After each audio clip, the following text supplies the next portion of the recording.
పర్సనాలిటీకి కొలత లేదు, జ్ఞానమునకు కొలత లేదు, బలమునకు కొలత లేదు. నువ్వు ఏ దాన్ని కొలత ట్రై చేసినా ఆ కొలతకు అందని వాడే దేవుడు. జానాబెత్తుడు ఉండడు, నాకు కనపడమని దేవుడిని అంటాడు. పెద్ద ఈ మొహం దేవుడు ఉన్నాడు, దేవుడు నాకు కనపడమని అంటాడు. ఏంది నీకు కనపడేది? నా చొక్కా మీద ఎక్కిన చీమ మాట్లాడినట్టు ఉంటుంది. నా చొక్కా మీద ఒక చీమ ఎక్కి మనిషి అంట, మనిషి ఏడున్నాడు మనిషి అంటుంది. అది నా చొక్కా మీద తిరుగుతా. ఏడ తిరుగుతుంది అది? ఎవరి మీద తిరుగుతుందండి? అది మనిషి మీదే తిరుగుతూ మనిషి లేడంటుంది. దీన్ని ఏం చేయాలి? మనిషి ఉన్నాడని ఎప్పుడు అర్థమైతే? పట్టుకొని నలిపినప్పుడు అర్థమైంది. అట్లాగే దేవుడు ఎంత ఉన్నాడంటే ఆ అనంతుడైన దేవునిలోనే మనమందరము ఉన్నాం. ఆకాశ మహాకాశములే పట్టజాలని దేవుడవు, అణువంతా రూపుదాల్చి కన్య గర్భము చేరావు. ఆకాశ మహాకాశములే పట్టజాలని దేవుడవు, అణువంతా రూపుదాల్చి కన్య గర్భము చేరావు. లోకాలే ఏలేటి నీవు పసికోనై చేరినావు. లోకాలే ఏలేటి నీవు పసికోనై ఒడి చేరినావు. ఊహకు అందదులే ఇంత త్యాగం త్యాగం త్యాగం. ఎంత చిత్రమో ఏమి చోద్యమో, ఎంత చిత్రమో ఏమి చోద్యమో. యేసయ్యా నీ ఆగమనం ఎంత చిత్రమో, యేసయ్యా నీ జననం ఎంత చోద్యం. Praise the lord. బాబు, భక్తుల్ని లోకం పిచ్చోళ్ళ చూసిద్ది నాన్న, కానీ లోకానికి మైండ్ పోయింది నాన్న. ఆ మైండ్ పోయిన లోకం నిన్ను పిచ్చోడి కింద లెక్క కట్టి చూస్తే నువ్వు పోయి ఆ పిచ్చోళ్ళతో కలవాకు నాయనా. నువ్వు మనస్సాక్షి బాగు చేయబడిన వ్యక్తివి, సరిగ్గా ఆలోచించిన వ్యక్తివి నాయన. లోకం భక్తి చేస్తున్న నిన్ను పిచ్చోళ్ళ చూస్తే చూడని నాన్న, కానీ భక్తి చేసే నువ్వు ఎప్పుడు పిచ్చోడివి కాదు. దేవునికి భయపడి, దేవుడు ఉన్నాడని నమ్మి, దేవునికి లోబడి మంచి మనస్సాక్షిని సాధన చేసే నువ్వు ఎప్పుడు పిచ్చిదానివి కాదు, నువ్వు ఎప్పుడు పిచ్చోడివి కాదు. కానీ దేవుడు, దేవుని భక్తి అని నువ్వు మాట్లాడుతుంటే నిన్ను వెర్రి వెంగళప్పలా చూస్తున్నారు చూడు కొంతమంది నీ పై అధికారులు. ఎవడా నువ్వు ఊరగా దేవుడు దేవుడు అనుకుంటా అంటాడు. అంటే వాడి దృష్టిలో నువ్వు చాదస్తు పొడి వెర్రి వెంగళప్పవి. కానీ రివర్స్, నువ్వు కాదు, నిన్ను వెటకారం చేసే వాడు వెర్రి వెంగళప్ప.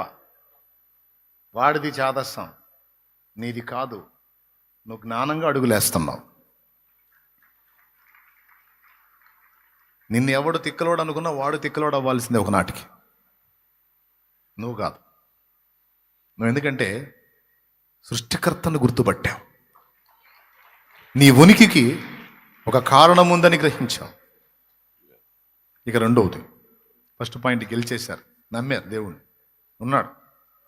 ఇంకే నీ డౌట్ ఏమోనన్నా ఉన్నాడో లేదనే అనుమానం ఉందా? 100% నేనున్నానంటే నన్ను నిర్మించిన నిర్మాణకుడు నా సృష్టికర్త ఉన్నాడు అని నమ్ముతున్న వాళ్ళు ఎంతమంది చేతులు ఎత్తండి.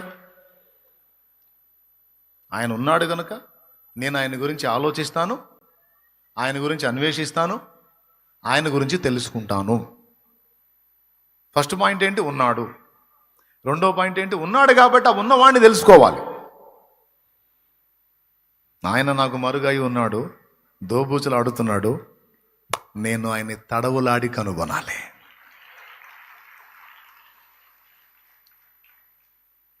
నేను అంటాడు ఉంటే నాకు చూపించి అంటాడు. ఇల్లు కట్టింది మేస్త్రి ఇంట్లో ఉండాలని రూల్ అయింది. కుమ్మరు ఉన్నాడా? ఉంటే నాకు చూపించంటే కుండ చేసినోడు కుండ మీట వస్తాడా? కుండ చేసిన కుమ్మరి కుండ మీట రాకపోతే కుండ లేదా? కుమ్మరి లేడా? అసలు మేస్త్రి ఇల్లు కడతాడు ఎవరు ఉండటానికి? మేస్త్రి ఉండటానికే, లేకపోతే కట్టించినోడు ఉండటానికా? అట్లాగే ఆ పరమ మేస్త్రి మనం ఉండటానికి ఈ లోకాన్ని కట్టాడు. ఆయన ఉండే లోకం ఉంది. మేస్త్రి ఉండే ఇల్లు ఉంటుంది సార్ మేస్త్రికి. నువ్వు ఉండటానికి ఇల్లు కడతాడు మేస్త్రి, అంతేగా నువ్వు మేస్త్రి కట్టిన ఇంట్లో మేస్త్రే ఉండాలని రూల్ లేదు. ఆ ఇంట్లో మేస్త్రి ఉండకపోయినంత మాత్రాన ఇల్లు కట్టిన మేస్త్రి లేడని అర్థం కాదు. అలాగే సృష్టికర్త అయిన దేవుడు మనం ఉండటానికి ఈ సృష్టి జరిగించాడు, ఇదంతా నిర్మించాడు. ఆయన ఉండే ప్రదేశంలో ఆయన ఉన్నాడు.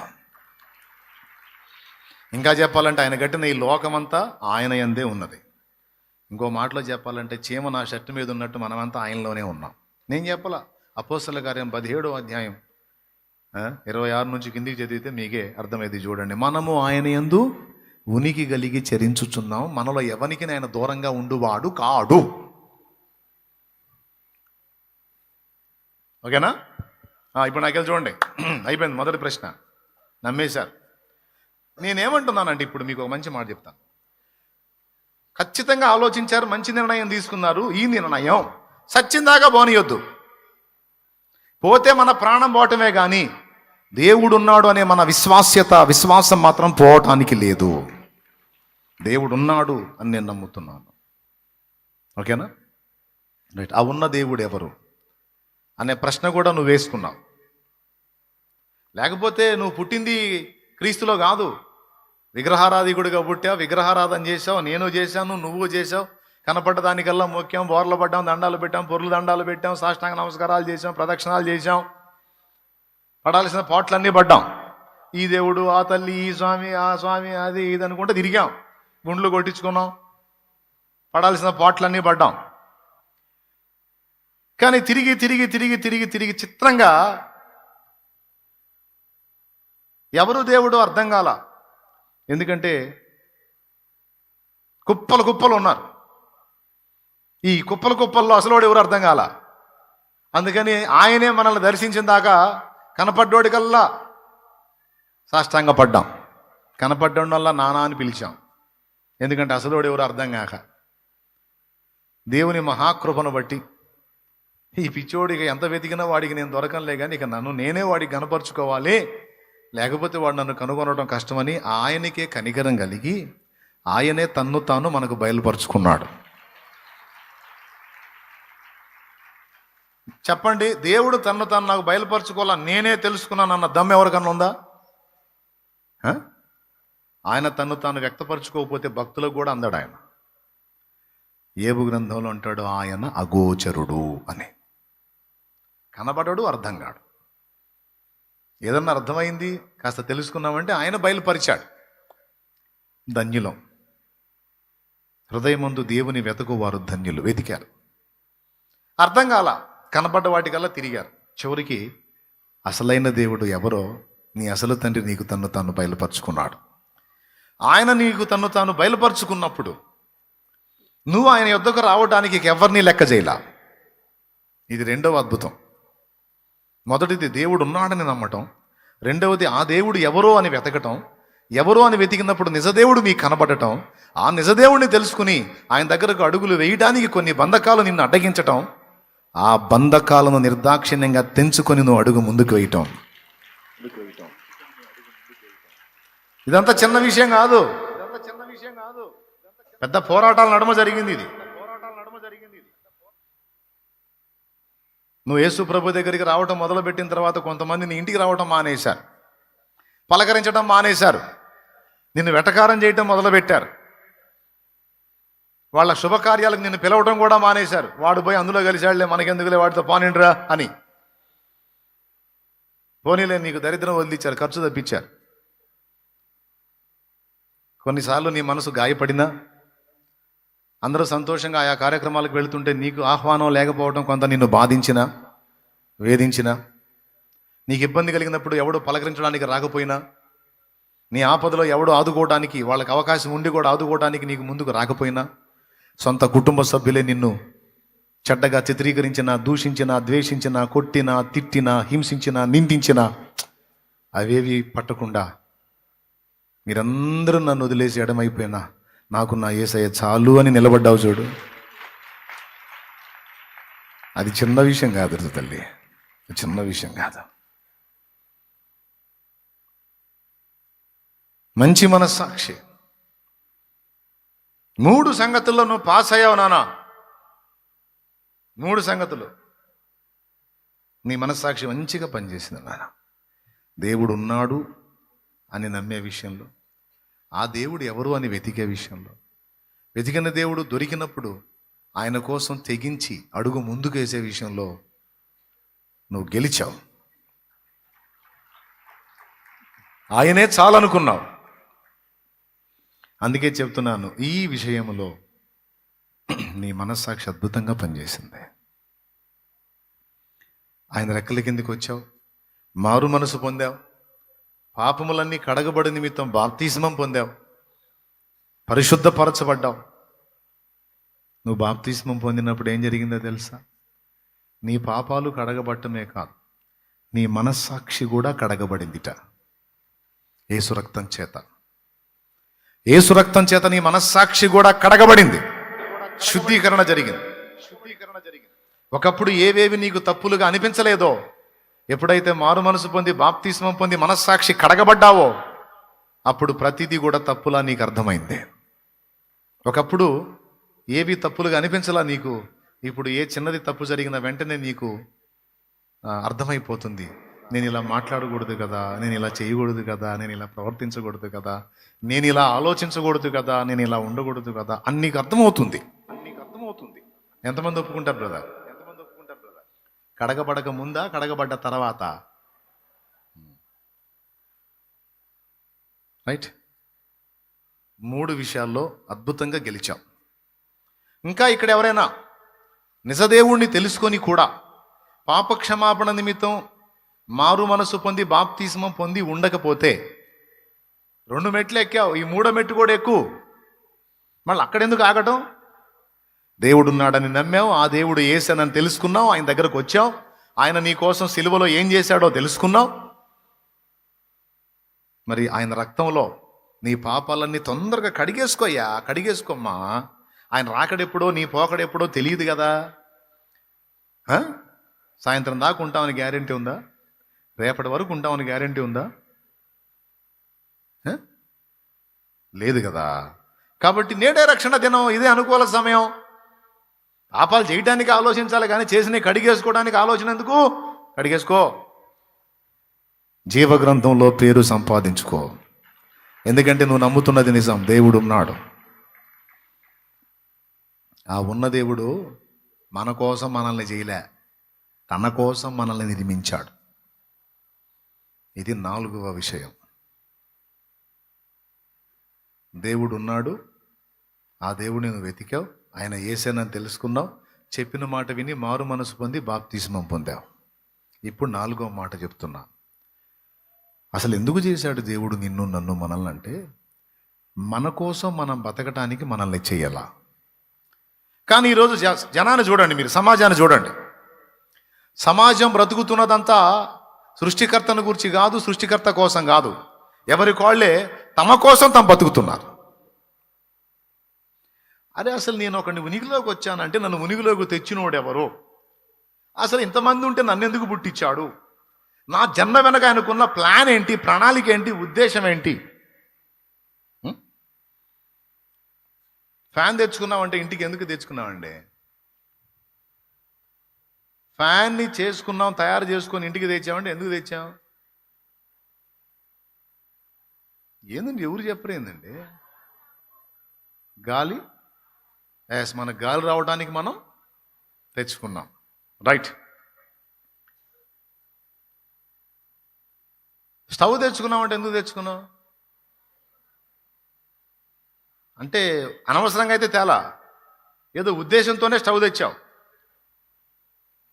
ఏదో ఉద్దేశంతోనే ఫ్యాన్ తెచ్చావు. ఇల్లు కట్టుకున్నావు, ఎందుకు కట్టుకున్నావు? ఇల్లు తన కోసం తను ఉండటానికి కట్టుకున్నావా, లేదా నువ్వు ఉండటానికి కట్టుకున్నావా? అంటే నువ్వు ఏది చేసినా నీకేదో ఒక విధంగా ఉపయోగపడిద్దని నీ కోసం చేసావా, లేకపోతే వాటి కోసం వాటిని చేసావా? మైండ్ బాగా పనిచేసిన వాళ్ళు చెప్పండి.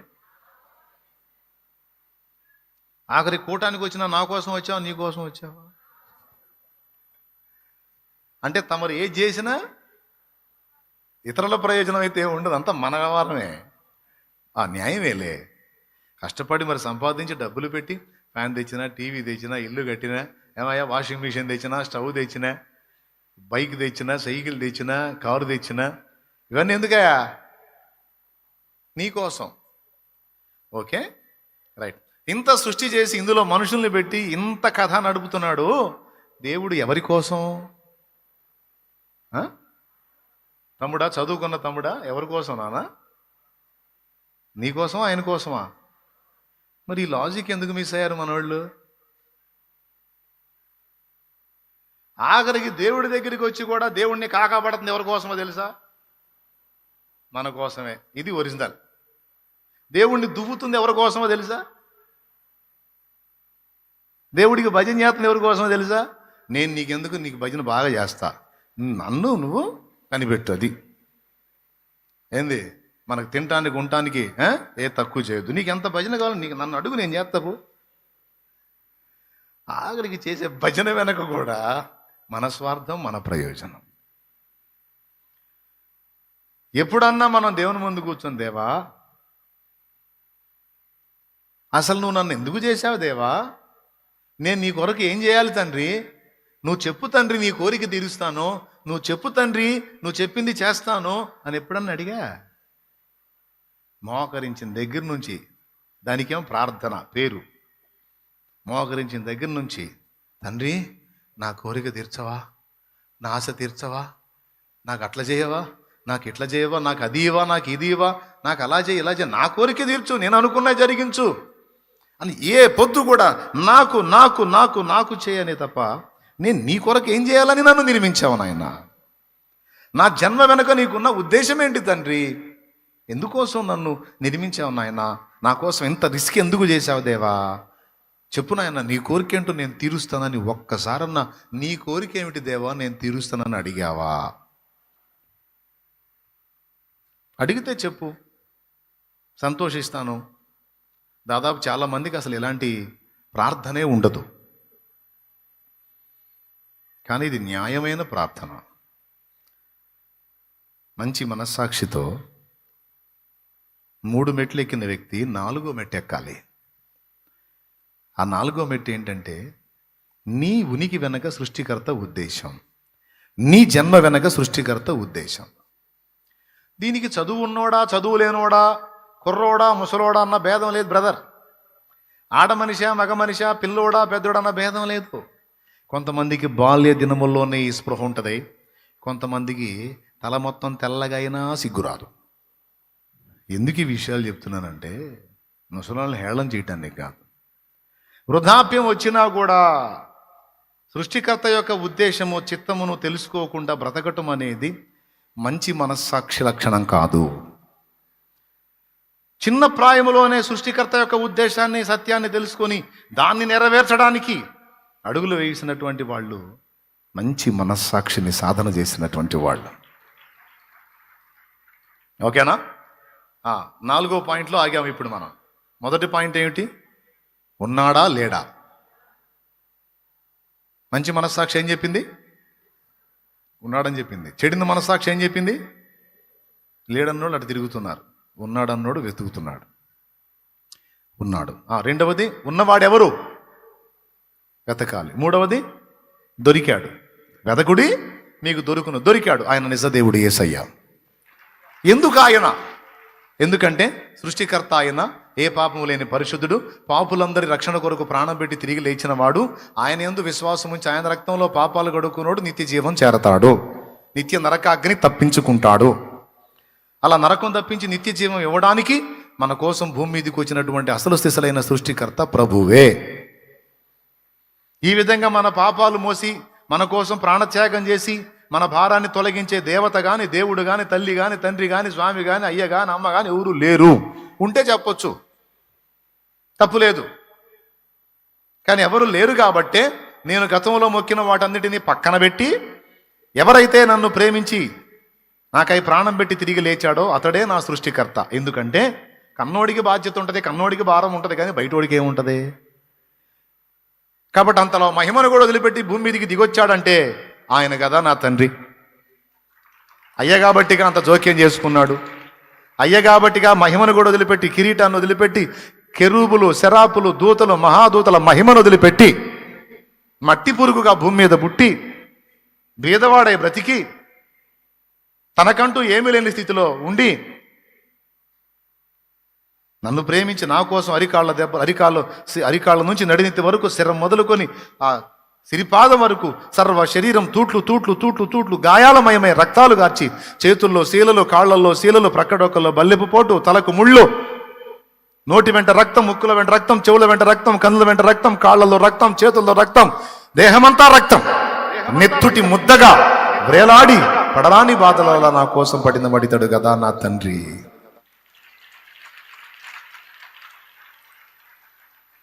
ఈయన కదా నిజంగా నా తండ్రి. మరి ఇంత పని ఎవరు చేశారు మిగిలిన వాళ్ళు? ఒక్కడు చేయలా. కాబట్టి నేను వాళ్ళని తిట్టను, దూషించను, తృణీకరించను. కానీ మరి అక్కరకు రాని చుట్టము మృక్కిన వరమి అని వేల్పు మోహరమున బార నశ్వము గ్రక్కున విడవంగా వలయ గదరా సుమతి అన్నాడు. ఆ సుమతి శతక పద్యానుసారంగానే పనికి మాలినటువంటి సహవాసాలు, పనికిరాని భక్తి సాధన నిష్ఫలమని వదిలేశా. నిజదేవుడు ఈయనేనని తెలుసుకొని ఇక ఈయనకు అంకితం అయిపోయినా, ఆయన రెక్కల్లో వచ్చేసిన, ఆయన రక్తంలో కడుక్కున్నా, ఇక ఆయన చిత్తం ఏంటో వెతికి దాన్ని నెరవేర్చడానికి ఇప్పుడు బతుకుతున్నా.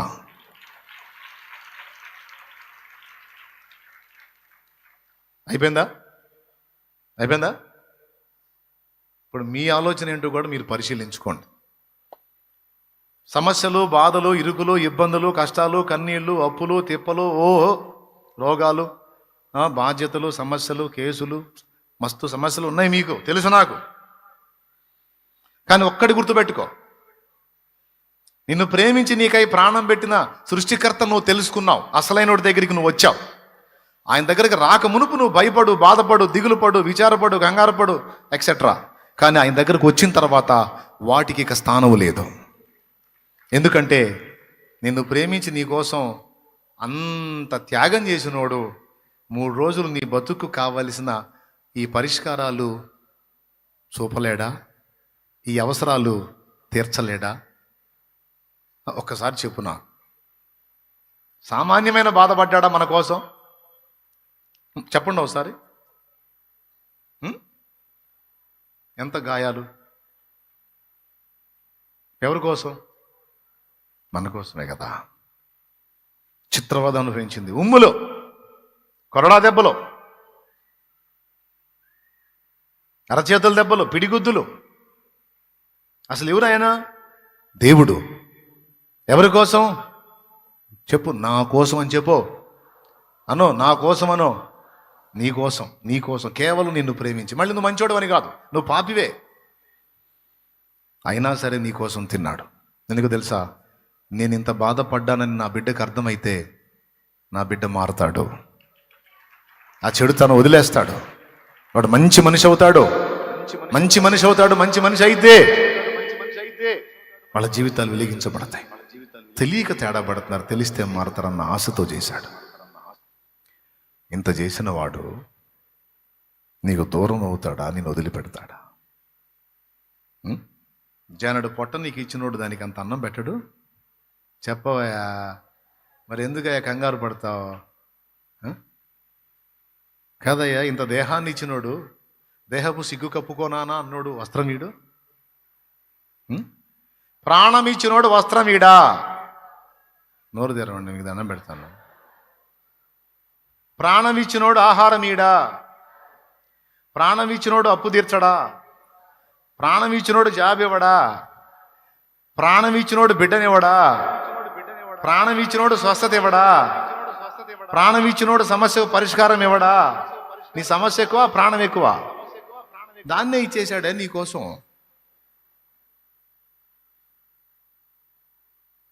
ఇవన్నీ చెప్పేటప్పుడు బాగానే వింటారు, మళ్ళీ భయంలోనే బతుకుతారు. నేనైతే ఇదే అనుకుంటా బ్రదర్, ఎంత జటిలమైన సమస్య వచ్చినా పిల్లలతో, నాతో ఉండేవాళ్ళతో, తమ్ముళ్ళతో, చెల్లెళ్ళతో అదే చెబుతాను నేను. ఆయన తన ప్రాణం కంటే ఎక్కువగా నన్ను ప్రేమిస్తాడు. ఆయన సెలవు లేకుండా నా మీద ఈగ వాలిద్దా, వాళ్ళమును దాని సంగతి తెలుస్తా. ఆయన సెలవు లేకుండా, ఆయన పర్మిషన్ ఇవ్వకుండా ఈగ వాలిద్దా? వాళ్ళమనం నా తల వెంట్రుకలన్నీ లెక్కించాడు నా తండ్రి.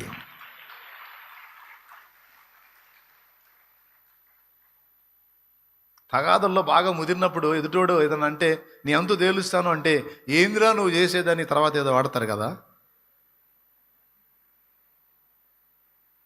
ఏందండి మనసులో అనుకోండి, ఏందిరా నువ్వు చేసేది,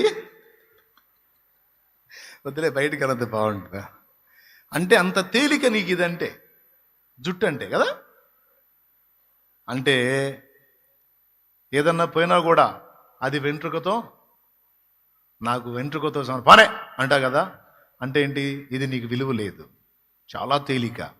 కానీ నువ్వు విలువ లేనిదిగా చాలా తేలికగా భావించిన దాన్ని కూడా ఆయన ఎంత సీరియస్గా తీసుకున్నాడంటే అవి నీ తల మీద ఉన్న వెంట్రుకలన్నీ లెక్కింపబడి ఉన్నవి అన్నాడు.